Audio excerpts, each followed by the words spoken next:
two powerful women, one hidden prince, and a marketplace full of lies. The morning after the royal gala shattered Lady Maya's world.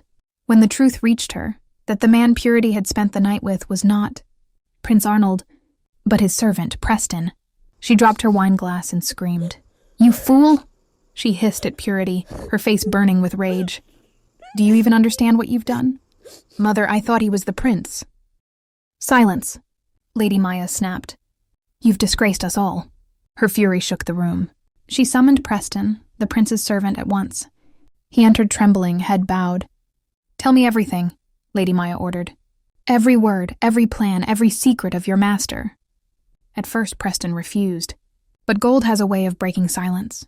Lady Maya slid a pouch across the table, then another, and another, until the weight of gold outweighed the weight of conscience.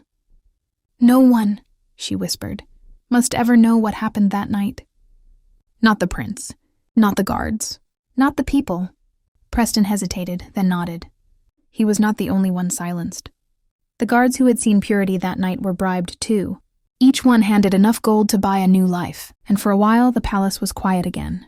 But outside its golden walls, Livingston was buzzing with whispers. Everyone knew the prince's servant had appeared at the royal gala. Everyone knew he had spent the night with one of Lady Maya's daughters. But no one knew which one.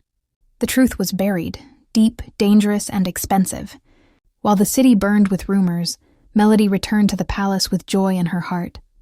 She still thought of the mysterious man she had driven through the moonlit street, the stranger who had listened to her dreams and treated her like she mattered. She didn't know his name. He had told her nothing of himself. Yet something in her heart whispered that he was different. She waited by her chariot every day, hoping he would return.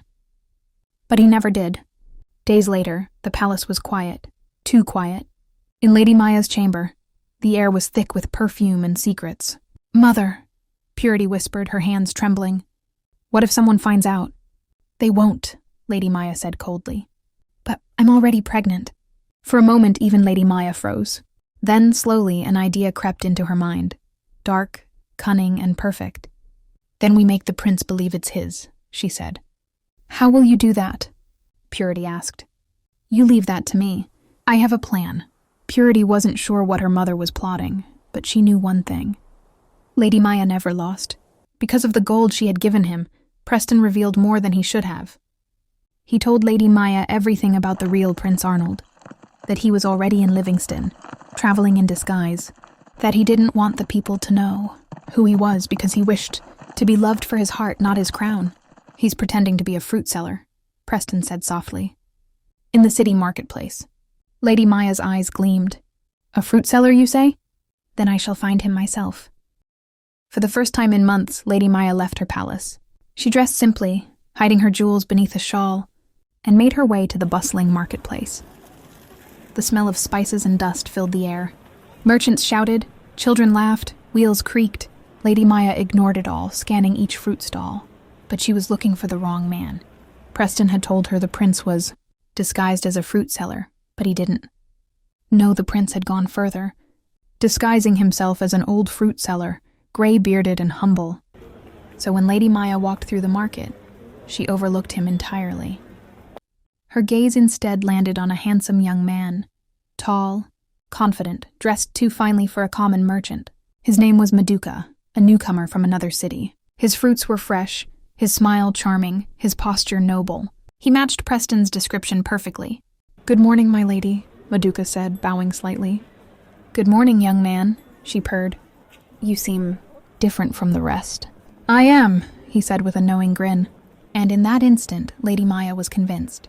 She believed she had found Prince Arnold himself. But she was not the only one watching. From across the market, hidden behind a curtain of silk, stood Countess Valeria of Greystone, Lady Maya's bitter rival. Valeria had long hoped that her own daughter, Celestine, would marry the prince, and she had always despised Maya for her arrogance and deceit. When Valeria saw Lady Maya speaking to Maduka, she smiled. "She thinks she's clever," Valeria whispered to her maid. "Let her chase shadows. I'll make sure the prince sees her for what she truly is." From that day forward, Valeria began to weave her own web, sending spies, stirring gossip, feeding the palace with rumors about the Hartkings. Her goal was to destroy Lady Maya's reputation before the prince revealed himself. Lady Maya returned to the palace triumphant. "I've found him," she told Purity. "The prince. He's at the market." "Truly?" Purity gasped. "Yes, and soon he'll be yours." She didn't know that the man she trusted was not a prince, but a cunning stranger who saw her greed as opportunity.